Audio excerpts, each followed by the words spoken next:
अस्सलाम वालेकुम। ओके जी, हम बीएस की गाइडलाइंस की तरफ मूव करते हैं। फर्स्ट ऑफ ऑल बीएस बहुत इजी सब्जेक्ट है और इसमें ये कह लें कि अच्छे मार्क्स लेना बहुत आसान है।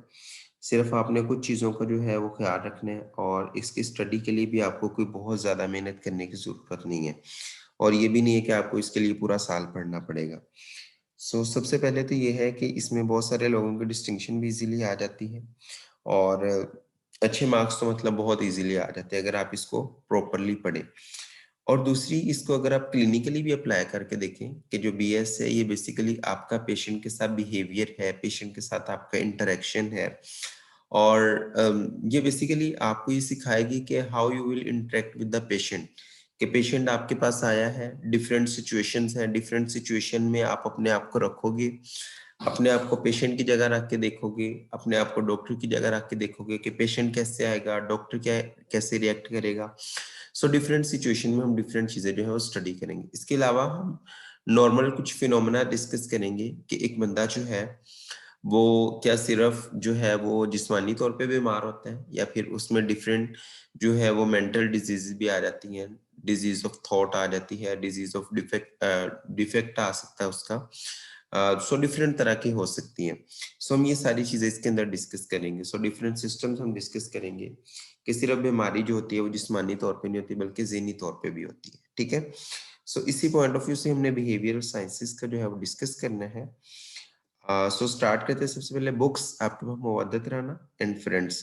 मुवद्दत से सिर्फ आप टेबल करने हैं मेजरली, एंड एक दफा अगर आप पहले रीड कर ले तो इनफ, वैसे फ्रेंड्स आपकी मोर देन इनफ है।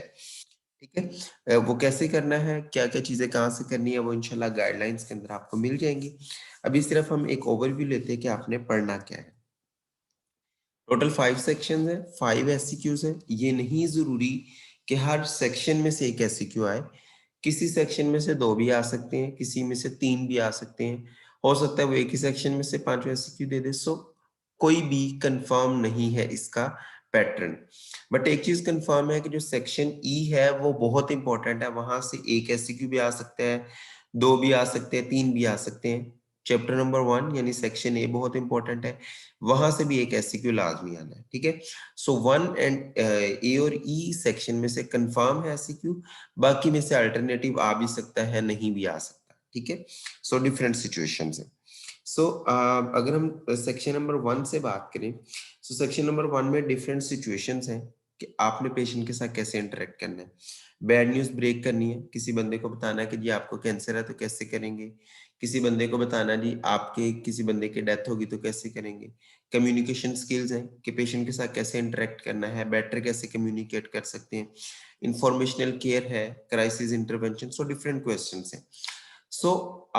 जो सेक्शन ए है बेसिकली ये आपको सिखाएगा how you will interact to the patient, कि पेशेंट के साथ कैसे इंटरेक्ट करेंगे, पेशेंट किस सिचुएशन में आएगा तो उसके साथ कैसे आप बिहेव करेंगे, अगर कोई क्राइसिस क्राइसिस हो जाता है तो उस सिचुएशन में आप कैसे करेंगे।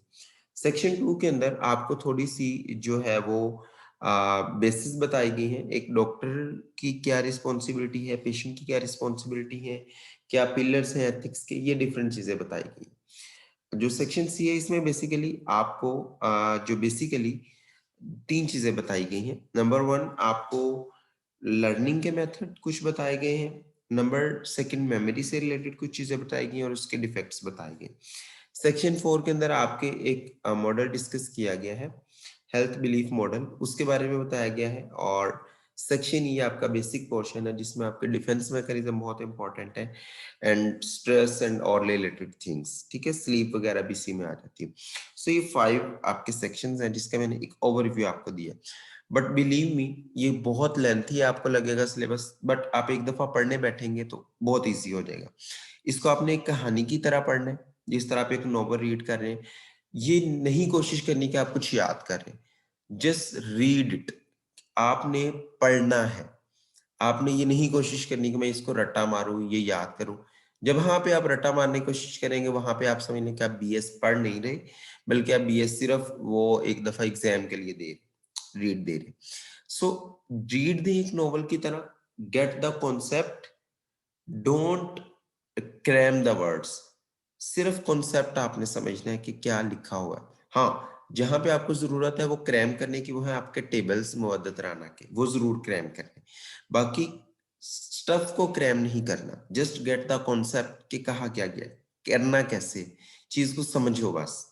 45 एमसीक्यूज़ अगेन एमसीक्यूज़ ईज़ी वाले होते हैं, कुछ लाइन्स होती हैं बुक की, दैट्स व्हाई रीड बहुत ज़रूरी है बुक की, ठीक है? एंड अगेन कॉन्सेप्ट बहुत इंपॉर्टेंट है इसके अंदर, एमसीक्यूज़ के अंदर भी। अब क्या स्ट्रेटजी है? सबसे पहले तो आपने, जैसे मैंने आपको बताया कि एक ओवरव्यू आपने लेना है, ओवरव्यू लेने के बाद आपने जो है रीड देनी है एंड देन फ्रंट से आपने चीजें याद करनी। एमसीक्यूज फ्रंट्स के एंड वाले लाजमी करने, वहां से काफी एमसीक्यूज आ जाते हैं। और टर्म्स के अंदर आपने इसको अच्छी तरीके से करना है। स्टैंड अप के अंदर आपने बेस्ट देना अपना। स्टैंड अप के अंदर आप इसको पूरे 2 दिन देंगे तो इंशाल्लाह पूरी बीएस आपकी क्लियर हो जाएगी, बट टर्म के अंदर भी इसको टाइम देना है। बाकी आप डेली टाइम चाहे ना दें, बट टर्म्स के अंदर एंड स्टैंड अप के अंदर इसको काफी टाइम देना पड़ेगा, ठीक है? और इस सारी चीज में आगे वाइवा और ओस्पी की बात करूं तो उसमें साइको सोशल असेसमेंट 45 मार्क्स का ये स्टेशन होता है। 2 to 3 मिनट्स होते हैं, मैक्सिमम 8 मिनट्स होते हैं, जिसमें आपने पूरी साइको सोशल असेसमेंट एक पेशेंट की लेनी होती है।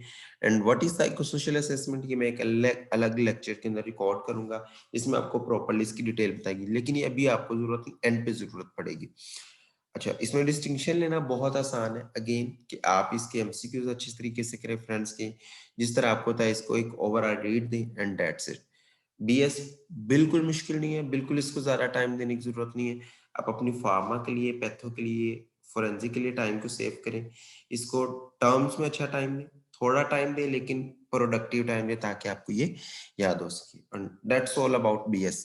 नथिंग इज डिफिकल्ट, बट इसको अगेन पढ़ना तो पड़ेगा, लेकिन कैसे पढ़ना है मैंने आपको स्ट्रेटजी बता दी है एंड दैट्स इट। इसकी चैप्टर वाइज यानी सेक्शन वाइज जो गाइडलाइंस है वो आपको बता दी जाएंगी, कौन से क्वेश्चन इंपॉर्टेंट है, क्या क्या आता है, वो हम आपको बता देंगे and that's it. Allah Hafiz.